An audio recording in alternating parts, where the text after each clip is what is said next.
right. I still do it the old-fashioned way on paper. I don't trust technology because I work in technology. So, let me begin by thanking all of you for your condolences and your prayers as my mom passed away. We had a small private funeral, 70 people, just family members. So she had a long and fruitful life, and she gets to see her Savior now. So it's a good thing. Okay. I was going to give you a testimony, but after that, I don't think I'll be able to. You'll have to ask me that on the side. But my father said 4 words to me before he died. He said, "Son, keep your head down." I guess that's 5 words, but keep your head down. That was his 4 words. Keep your head down. I was in Australia, and there were some protests going on, and we were talking over the phone, and he said, "Keep your head down." So I've tried to do that. I've tried to follow his advice. Mom's 4 words were, "Bill, I love you." So there's more to that story. After she said that to me, that evening I went back to my sister's house where I was staying, and I found out that that's what Shelley had been praying for, that she would say that to me. So God is good. All right, I got through it, but I praise the Lord for that. How many of you grew up in a Christian home? Okay, just about everybody here. So, as did I. My parents were saved when they were in their early 20s, and so I didn't know anything other than a Christian home. I attended a Christian school. I went to Sunday school every Sunday. We were there Sunday morning, Sunday night, Wednesday night. We did the whole thing. And by the way, thank you for being here tonight. Believe it or not, this is a huge encouragement to me to see people who value the body, to get together on a midweek service and have a prayer meeting and just kind of encourage each other. So you're an encouragement to me just for being here. Somebody asked me if I was going to preach tonight, and I said the last time I think I've ever been accused of preaching is from one of my daughters. I can speak, but I can't preach, I don't think. But when we grow up in a Christian home, I found, just kind of reflecting back on the Bible stories that I heard as a young person, that you sort of don't get the whole story. And you hear them as Bible stories, and you also hear fairy tales and other stories, and somehow in the child's mind, a story is just a story. But we have Bible stories that are actually history, right? They're actual accounts of things that actually happened to actual people.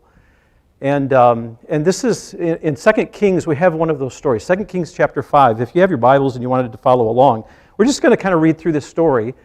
And this is the story of Naaman the leper. It's a true story. It happened about, 2,800 years ago or so, to a real person, or to real people.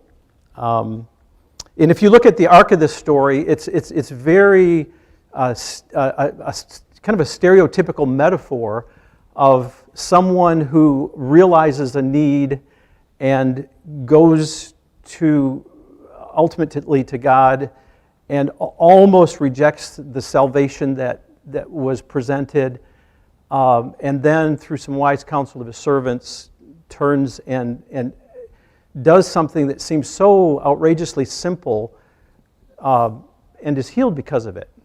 And so, the arc of the story is very much a microcosm or a metaphor of the salvation that we experience. That, God has done something that for us that's so incredible, but it is so simple that it's almost hard for people to accept. But I don't want to focus so much on that part of the story tonight. I want to just look at some lessons from the characters that we see in this story, because I think they're helpful, and I hope you're encouraged by it as we go through it. So let's just start with chapter 5, verse 1. Naaman, commander of the army of the king of Syria, was a great man with his master and in high favor, because by him the Lord had given victory to Syria. He was a mighty man of valor. And if we were able to stop there, we would think Naaman's a pretty special guy, and he is a pretty special guy, or he was. But we would kind of think, man, this guy's got it all together, right? I mean, a big general, knows the king. In fact, was used by God to mete out judgment to Israel.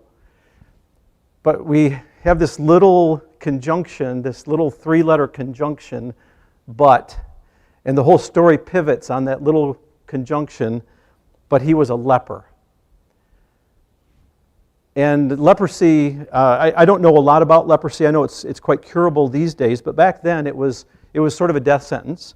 And leprosy in the Bible is one of those things that is often a metaphor for sin and the way that sin works in a person's life. And it's really interesting because leprosy actually is a disease that deadens, it attacks the nerves, as I understand it. And in fact, part of what happens with that is it makes it so people cannot feel wounds that they get and injuries that they get. And so what starts to happen is that the flesh, because you have these wounds that are undetected and unnoticed, it starts to putrefy, and eventually, you have to go through amputations, or it self-amputates, and it's just a horrible thing. In the Israeli or Israelite sort of culture, it would separate you. You would get kicked out. You couldn't be part of the crew. And so as a metaphor, leprosy is a really good metaphor for sin because it does all of those things to us, right? We get into sin, it deadens us, it separates us, it's deadly ultimately. And so he had this problem. He had leprosy. And it's exactly the kind of problem that the spiritual problem that people have today spiritually. It deadens us. But a couple of lessons that I thought we could just sort of dwell on here with Naaman, or the first one, is that someone's accomplishments or their social standing does not make that person exempt from trouble. Even when the person's used by God in a mighty way, it doesn't exempt you from trouble. So what are some implications? I put some so whats. I guess you could say applications or so whats. What are some implications of that? The first implication is that we really shouldn't look at others' accomplishments or social standings. We tend to do that. We tend to look at people as big wigs or little wigs or high on the totem pole or low on the totem pole, and we somehow sort of assess value based on that. But it's a mistake to do that, in fact. And it reminds me, and when I say talk about their value or look on them, it's kind of assessing their value that way. It reminds me of 1 Samuel 16. You're all familiar with the story because you grew up in Sunday school with Samuel, right? So Samuel went in to anoint the next king of Israel, and he sees the eldest brother come, and he says, surely this is the guy, right? I mean, he's got the credentials. He's a good-looking guy. He goes to ask the Lord, is this the guy that I'm supposed to anoint? And this is what God's response was in 1 Samuel 16:7. But the Lord said to Samuel, do not look on his appearance or on the height of his stature, because I've rejected him. For the Lord sees not as man sees. Man looks on the outward appearance, but the Lord looks on the heart. So, first lesson, so what? Don't look at others' accomplishments or social standings. The kind of a corollary lesson to that is, don't look at your own accomplishments or social standings. Because sometimes, I think what sometimes happens to us, and it could be for the positive or for the negative, is that when the Lord has allowed us to accomplish something significant, or that we deem significant, we sometimes think we're pretty hot stuff.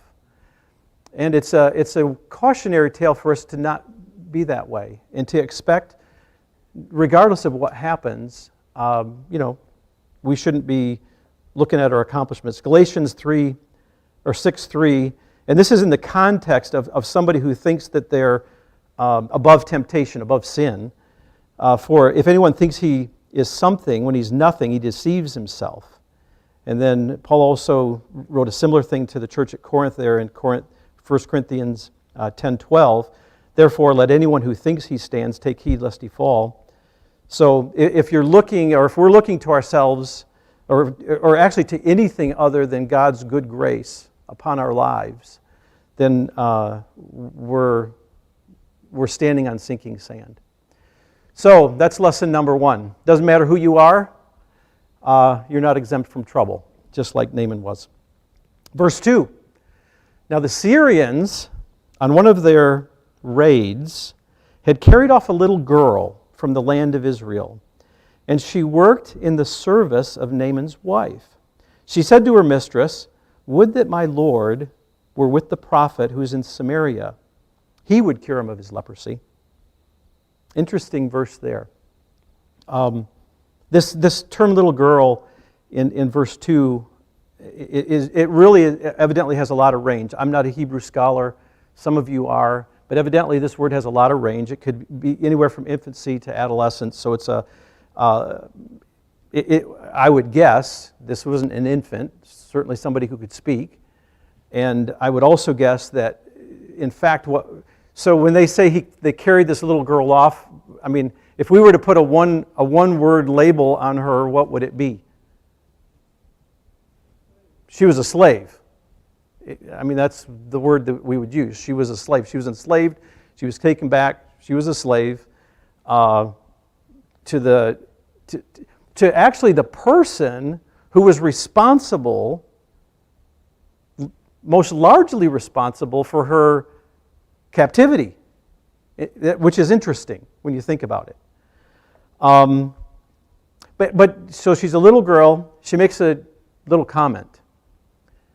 And it made a big difference, made a huge difference. So that's the second lesson. God uses small things to accomplish big things. And we see this in real life. We've probably seen it in our own life. I don't know if you've ever had the experience where somebody has come to you and said, you know, I cannot thank you enough for that word of encouragement you spoke to me. And you walk away scratching your head thinking, when did I do that? Has anybody had that kind of experience before? God can use the little things for great purposes in our lives. But when we think of the little girl, I want you to think of something else. If somebody attacked America today and captured you and took you off as a slave, how would that make you feel?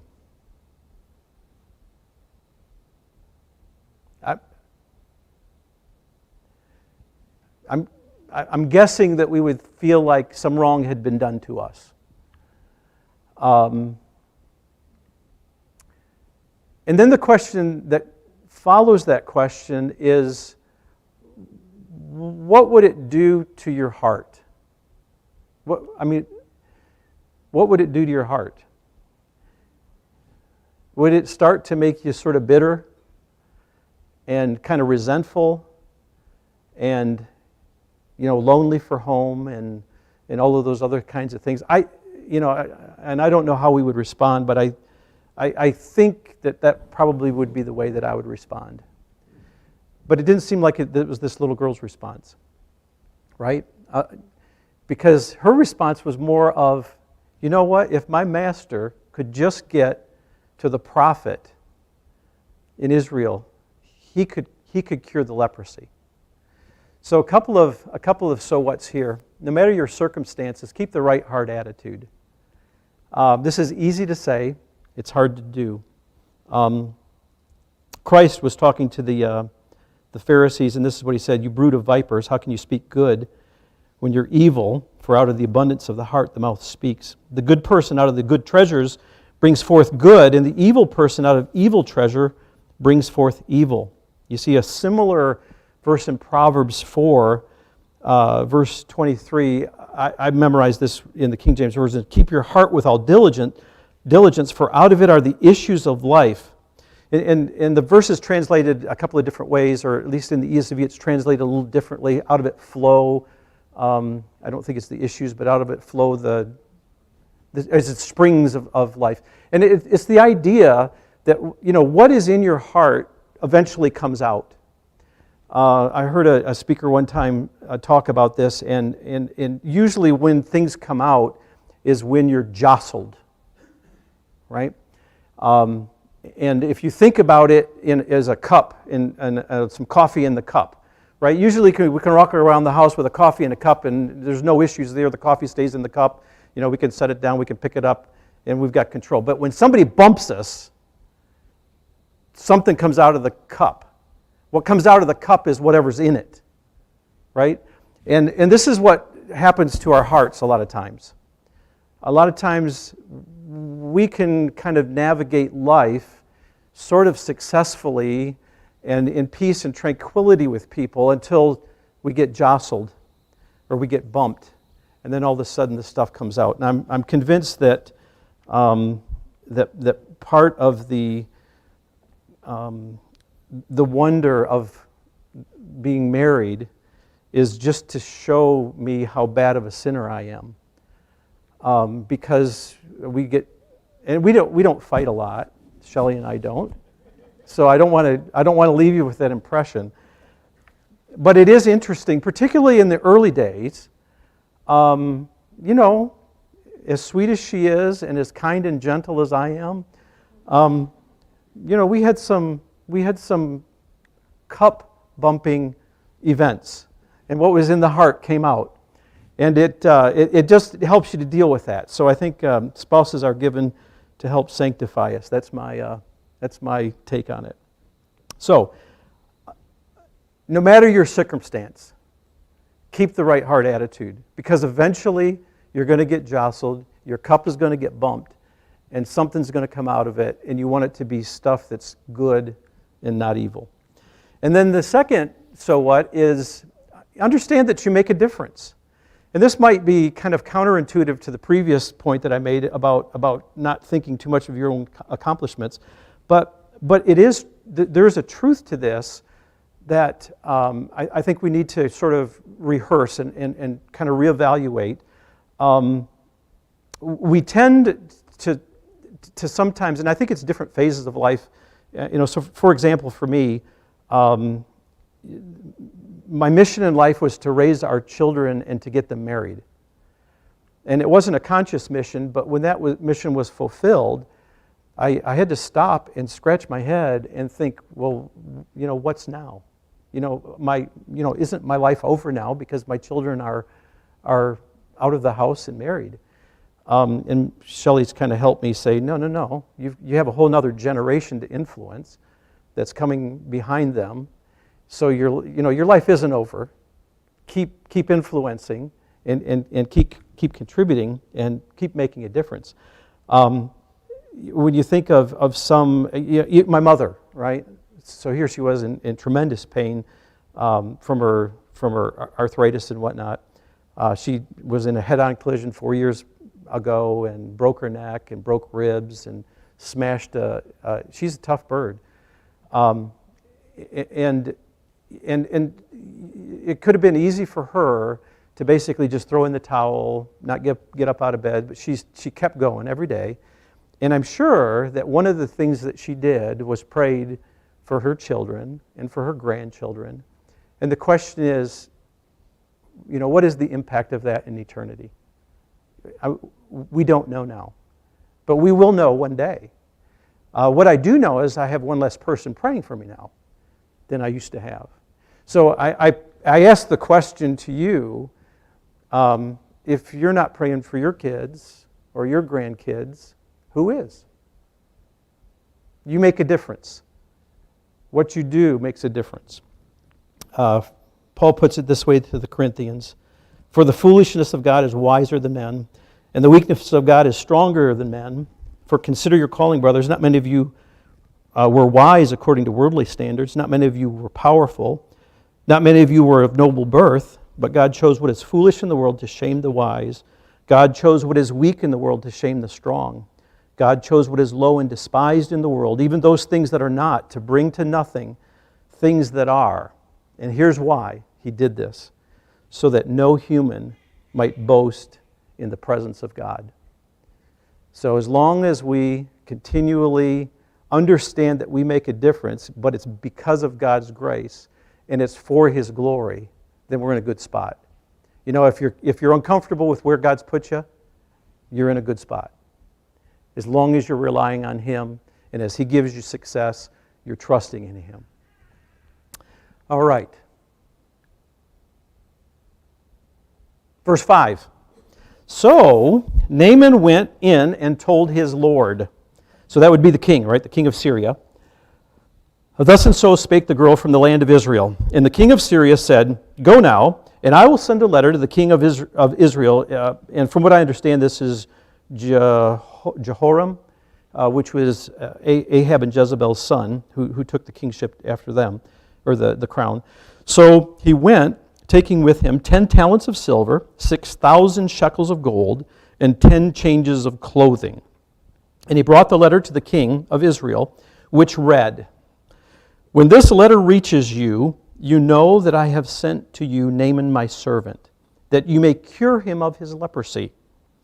And when the king of Israel read the letter, he tore his clothes and said, Am I God to kill and to make alive, that this man sends word to me to cure a man of leprosy? Only consider and see how he is seeking a quarrel with me. But when Elisha, the man of God, heard that the king of Israel had torn his clothes, he sent to the king, saying, Why have you torn your clothes? Let him come to me. Let him come now to me, that he may know that there is a prophet in Israel. So, lesson 3, which you could say this is 3 and 4, 3a, 3b, people often go to the wrong place for help. And you see that in this story. And then they often think that they can buy God's favor somehow. So when you go back through that story, or that, we won't call it a story, we'll call it a historical account. When you look at the historical account, what you find is that Naaman goes to the king, he may have been going to ask permission, so we'll give him the benefit of the doubt there. But the king then of Syria, what does he do? He doesn't send him to the prophet, he sends him to the king of Israel. Wrong place. And the king of Israel evidently isn't in tune enough to go get the prophet. The prophet hears about the situation of him renting his clothes and basically being upset, and he sends for him. And this is this is reasonably typical. The other thing that you see here is he took a lot of cash with him. So what I suspect is this wasn't him just getting on a horse, a couple of horses. I think that you had a pretty big entourage. I think this is a big to-do. I mean, I did the math on this, and from what I can gather, 6,000 shekels of gold is about 2,400 ounces of gold. And 2,400 ounces of gold as of June 7th was $4.5 million worth of gold in today's prices. The silver, 10 talents of silver was about 12,000 ounces of silver. At $28 an ounce, that's another $336,000. You know, that might have just been for hotels and stuff like that, because silver was a little bit easier to exchange, right, than the talents of gold. I don't know, but this was a fairly big deal when they pulled into town. I mean, I don't think it was a big secret that somebody special was there, right? So what's the so what from this? When people have problems, or when we have problems, we need to go to the right person for solution. And a lot of times, our first inclination is to figure out how to work it out, which sometimes begins by pulling up the Bank of America app and seeing what the balance says, or checking the credit card and seeing how much is left on it, right? Or calling up mom or calling up dad, or you get the picture. So we sometimes don't go to the right people for the kind of help that we need. Proverbs 3, 5 and 6 is, I guess, was my life verses. Trust in the Lord with all your heart and do not lean to your own understanding. In all your ways acknowledge Him, and He will make straight your paths, which is not the way that I memorized it, but it makes sense. But if you go on to verse 7, which I don't have memorized so well, be not wise in your own eyes, fear the Lord and turn from evil. And really, isn't that the point of it? To not be wise in our own eyes. Make sure that we're going to the right places for solutions, which is, and I have persons capitalized for a reason, because it's God that I'm referring to there. And then the second one is never think that we can buy God's favor, which is a trap that we sometimes fall into, in fact. And it's not to say that our relationship with God does not ebb and flow on our obedience to Him. It does, and I would not suggest otherwise. But I think there is a tendency that we sometimes have to think that we can sort of garner God's favor by something that we do or something that we give. And I believe that that's a mistake. The classic example that comes to mind is in 1 Samuel 15. Again, you all grew up in Sunday school, so you know the story. King Saul, was commanded to go out and utterly destroy the Amalekites, right? Utterly. Total war. Total destruction. Samuel meets him on the way back from the victory. And he says, King Saul says, yeah, I've done it. I did it. And Samuel says to them, why am I hearing all these cows mooing and these sheep bleating? You didn't do it. And so Saul kind of switches up the story just a little bit in transit, and he starts to blame it on the people, right? Well, the people, they did this, and then he does something really, really tricky. He frames it in a religious context. He said the people did it so that they could bring these wonderful sacrifices. We only kept the best of the best so that we could bring these wonderful sacrifices to your God, to the Lord, right? So he basically framed his disobedience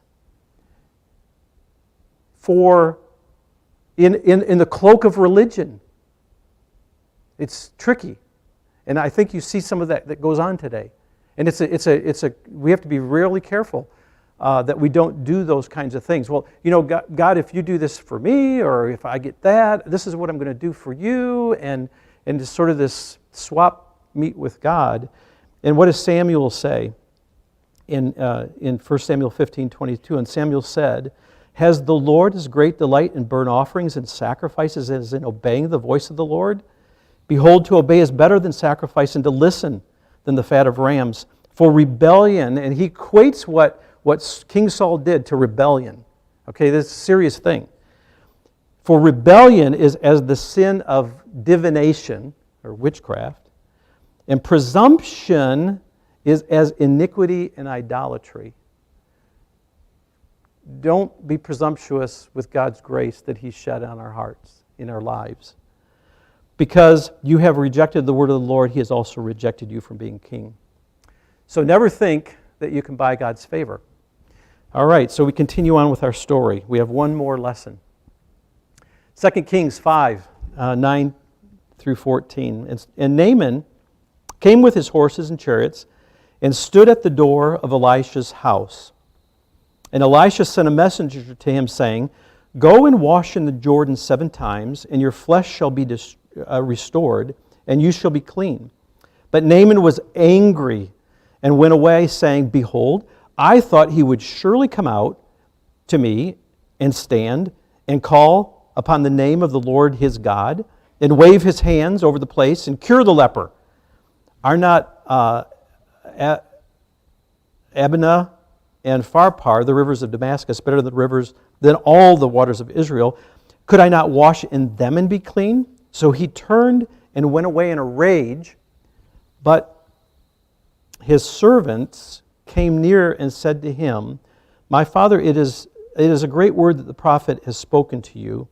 Will you not do it?" I actually like, when I read that, and I look at the way the King James translated it, I can see it coming down the way the King James translated it, right? It just makes more sense to me.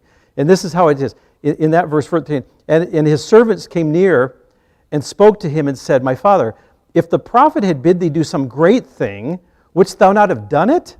How much rather than when he saith to thee, wash and be clean?" Some simple thing. I kind of like the way that's translated, and I can picture myself in the scene with the servant saying, "Hey, he's not asking you to do much here. I mean, you traveled all this way. Why don't you just give it a try?" Right? Anyway, and he returned to the man of God and all his company, and he came and stood before him, and he said, "Behold," I'm sorry, I jumped ahead too far. Verse 13, "But his servants came near and said to him, My father, it is a great thing that the prophet has spoken to you. Will you not do it?" No, I got to go back. "So he went down and dipped himself 7 times in the Jordan, according to the word of the man of God. And his flesh was restored like the flesh of a little child, and he was clean. And he returned to the man of God and all his company, and he came back and stood before him and said, Behold, I know that there is no God in all the earth but in Israel. So accept now the present from your servant." There's more to this story that we can't cover tonight. But so the lesson is God does not always answer your prayers the way you expect Him to. Don't miss answers to prayer simply because God answered in a way that you didn't expect. But that's what happened to Naaman. It just about happened to Naaman. And if you read the story, you think, really, he was using the dirty Jordan River excuse, not because it was a dirty river. I think if you actually are honest with the story, he was probably more ticked off that the prophet didn't recognize just how important he was. I mean, good night, he had $4.5 million in his pocket and spending change of $336,000, and he had his whole entourage there, and the guy wouldn't even come out of his house to do some, hocus pocus kind of wave your hand, heal me thing. And it made him mad. And so he almost returned home as a leper because he didn't like the way the answer to his request was being granted, right? And we sometimes do that. So what are some so whats here? Don't miss the answers to prayer when God doesn't answer the way you expect. And I'll just leave you to chew on that a little bit. I don't have any other references. Number 2, extreme emotion clouds good judgment. Just kind of a little tidbit in there. So, husbands and wives, it's a good thing to not make big decisions in extremely emotional situations. Postpone it. Put it off till tomorrow. It'll wait for the most part, usually. And when your cup gets bumped and something that's not so good comes out, take care of it quickly and step back from any of the extreme emotion. And then be willing to accept wise counsel. And Proverbs is full of wisdom on this and just kind of verses that talk about this. The way of a fool is right in his own eyes, Proverbs 12:15, but he that hearkeneth unto wise counsel is wise. Proverbs 19:20, hear counsel and receive instruction, that thou mayest be wise in thy latter end. Proverbs 24:6, for by wise counsel thou shalt make thy war, and in a multitude of counselors there is safety. So, 4 lessons from a leper. Someone's accomplishments or social standings does not make him or her exempt from trouble. We shouldn't expect anything different. God uses small things to accomplish big things. That shouldn't surprise us. People often go to the wrong place for help, and they often think that they can buy God's favor. And then lesson 4, God does not always answer your prayers the way you expect Him to. It's interesting because this lesson was a lesson that I was probably, I don't know if it's in this form or not, but I think I was maybe, 7 or 8 years old, or I could have been older, it could have been 12, don't remember. And I'm sure that I had heard in Sunday school the story of Naaman the leper and having to dip 7 times. That's usually the part of the story. I don't know if that's the part of the story that everybody else remembered, but that's the part I remembered. You got to go down, dip 7 times in the muddy Jordan. My dad was doing some pulpit supply, and he presented this lesson. I don't know if it was these lessons, but we read through this story. And it was the first time that I think I had ever heard the whole story as one contiguous story. And I think it was the first time that I had ever kind of stepped back from it and realized that these were real people living in a real place, in real time. And they're very much like what we are. They have the same struggles. They had the same issues. They had illnesses that they had to deal with. And it sort of clicked for me. So I hope that this is an encouragement to you as we go to prayer tonight, especially that last one as we pray. Pastor Andrew, what am I supposed to do now? So I guess what we have done in the past is just break up into some groups of 4 or 5, 3 or 4, 5 people. Make sure no one's orphaned. And let's spend the next few minutes praying together. All right, thank you.